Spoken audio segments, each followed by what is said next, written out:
Hello students, welcome to week 1 for COM 560. This course is communication ethics and we focus on philosophical and ethical implications of communication. My name is Dr. Romo and I look forward to interacting with you this term. I know some of you know me, I know some of you may not. This may be your first course, so I wanted to formally introduce myself. Like I said, my name is Dr. Sandra Romo. I've been teaching here at CBU for this is my 9th year. I'm the program director over the Masters of Arts and the Bachelor of Arts in Communication Studies programs. So for those of you that have not interacted with me frequently yet, you will as the course ends and as you get moving forward into the course. I play an active role in your capstone and your final projects related to your master's degree. So I do encourage you to get in touch with me early and often so we can be in touch because the year does go by fast. My office is located in the Tyler Plaza under the Division of Online and Professional Studies. My phone number is listed here as well as my email. I have some pictures posted of my family so I can put a face to my name as we get to know each other this term. I've been married for 11 years to my husband Mark. We have 2 beautiful children. My son Nicholas is 9 and my daughter Emma is 8. And I just look forward to getting in touch with you and really interacting with you this term. This is a fun course. It is going to force us to really think a lot more deeply than we normally do. It's going to really get in there and really kind of wrestle with some ideas that we may not have been aware with yet when it comes to ethical implications of communication as well as Christian implications of that. So kind of to start off and set the tone, I really wanted to focus on this quote here. I really love this quote by scholar Arthur Holmes. He really focuses on the idea of a Christian college and really what it means to tap into human potential to be as fully as developed as possible if our stewardship of our life is to honor God. The Christian has a mandate in education, and all life with its culture and learning must be penetrated with Christian perspectives if Jesus Christ is to be Lord of all. Integration is ultimately concerned to see things from a whole, see things whole from a Christian perspective, to penetrate thought with that perspective, and to think Christianly. It's important to explain that when we complete cultural work for any sake besides the glory of God, we're subject to his harsh judgment. Thus, communication and culture intersect at a point of a cultural mandate. We look at this within some of the ethical implications of communication in this course. So as we move through some of this stuff, it's important to know that we've got to keep this in the forefront of our mind. The syllabus review here, this kind of gets into some of the nuts and bolts if we're going to transition. All of our discussion board deadlines assignments have 2 deadlines. Your original replies are due on Friday. Your original posts are due Friday with your reply posts due on Sunday. So what your answers to the prompt are due Friday. Your student replies to your students or to your course mates are due on Sunday.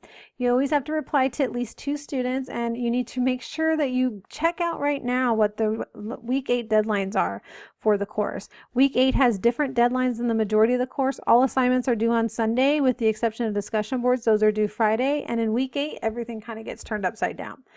We do have early deadlines. Things are usually due by Friday that week. So do make a note of that early and often now so you have it noted in your calendar and you're not surprised when that happens. Late work's not accepted, so do make sure you turn your work in on time. I don't accept late work under any circumstances, especially in graduate studies, because we're supposed to be scholars, budding scholars, mindful of our deadlines and getting things in early and on time. Your weekly lecture is required to view. That's embedded into your minutes that you need to spend online in Blackboard that we send to our accrediting body to confer your degree when it's time to post it. And also all graduate work, I really expect you in any graduate work, all assignments need to cite the course text and readings properly, as well as have 2 outside assignments for all assignments. If you have any questions with that, let me know. I really look forward to engaging with you on that. Some things to expect from me and my course that may be unique to who I am as a professor. Your weekly agenda has 3 sections, a read, watch, complete section. It tells you what to read, what to watch, and what to complete. You have to complete everything in the week agenda, and it's a little more comprehensive than the deadline calendar and the syllabus. Do know that any announcements I need to make to the entire course, so posting any video lectures, posting any grading tips. Sometimes I post things on what I expect for APA. Sometimes I post things that tell you how to make that A paper. That's all in the announcement section in Blackboard. It's also sent out via email, but it's permanently posted in the announcements section of Blackboard. If you have some questions on how to access grades and things like that, like this is maybe your first Blackboard class or something, let me know and I'll get in touch with you there.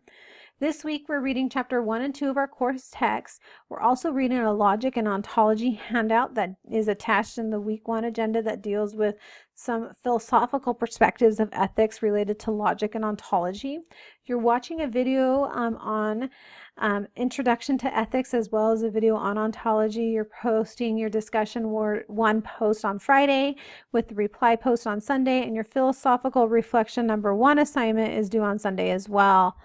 Discussion number 1 asks you to do 3 things after reading the required chapters and handout. This is a copy of what is on Blackboard.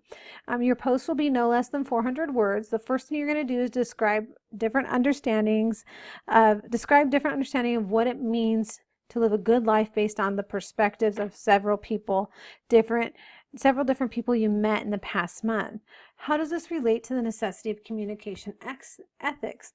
How does narrative inform your life as you make everyday decisions about how to communicate with others? For example, consider your conversations you have with friends, what guides you as you consider conversations you have with those friends, and what guides you as you consider ideas you hope to put into words. Provide at least one scholarly source besides the textbook to sort your assertions. Remember, discussion boards are participatory assignments that tell me that you're engaging critically and in a critique manner to support your arguments and analysis with yourself and others and peers. It's looking at a measure of engagement. So I'm looking at your answer, yes, but I'm also looking to see how enthusiastic, consistent, and engaged you are with others in the course during this given time. So do keep that in mind. You have 3 philosophical reflections throughout the semester. These philosophical reflections ask you to look at specific branches of philosophy because these branches are specifically related to communication ethics.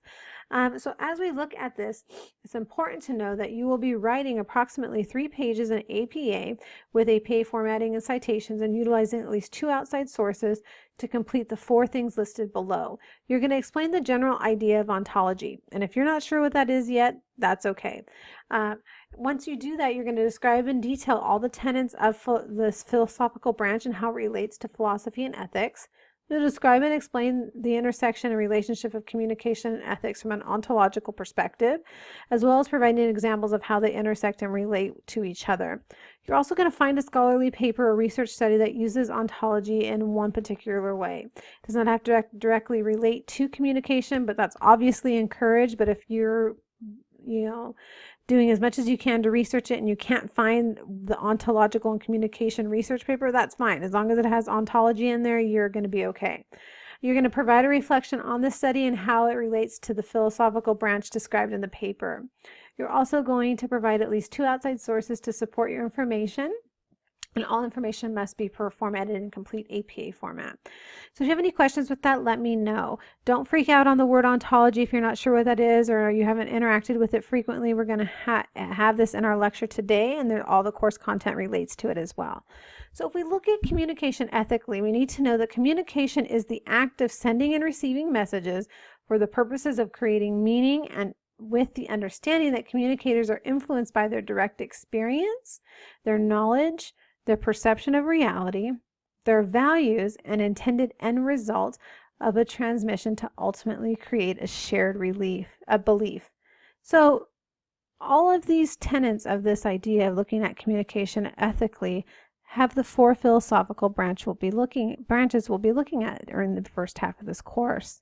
Ontology is the first one that we tend to explore. Ontology deals with the study of reality as well as the existence of a said reality in this argument for the existence of God. It's a metaphysical perspective that posits intention is to provide explanations of reality that go beyond scientific accounts to investigate the nature of reality. Geisler and Feinberg are noted Christian philosophical scholars, and that may sound like an oxymoron, but it really isn't. They're noted in bringing in and intersecting Christianity within philosophy. Communicatively, ontology argues for this perspective that the necessity to communicate with what is in front of us. What that really is telling us is we can only communicate with what the reality is presented in front of us. We can't hypothesize and accurately tell us what a communicative situation or the outcome of a debate or an argument would be hypothetically. We can only communicate with what's in front of us. What we perceive as reality is reality, and we draw conclusions from our perspectives of reality that are in front of us. So ontology deals with this study of reality. It gets really deep in looking at how reality is made and constructed, and is there this existence in Christ, which we know to be, and things of that nature. But what we focus on it from a communicative perspective, from the communication perspective, is looking at where communication and reality intersects. And from a communicative scholarly perspective, we only can look at what's in front of us to do that. If there is a communication failure, we must create shared realities, or we use this created shared reality with our communication partner to mitigate failed communication. And we only look at what that interpretation of that is right in front of us. To extend this further, we look at the ethical considerations of ontology. Ontology is, like we said, the study of reality. We know that reality shapes our communication. If we look at some scholars, Berger and Luckman, they talk about the social construction of reality. They tell us that reality is socially constructed through observation. Learning occurs through observation. Bandura tells us that observation, that social construction, is observed through nonverbal and verbal communication. So our reality shapes our communication, but in turn our communication also shapes our reality. Mead's idea of symbolic interactionism tells us that we rely on symbolic meaning derived from a reality. Symbolic interactionism is a theory that analyzes society by addressing the subjective meanings that people impose on objects, events, or behaviors. These meanings are given primacy because it is believed that people behave based on what they believe, not just what is objectively true. So what this means is that we must consider multiple realities exist when dealing with an ethical dilemma, and we must account for all realities or symbolic interactions or interpretations when arriving at an ethical decision. Thus, we must know that communication shapes this interpretation, since reality is communicatively shaped through symbolic interactions.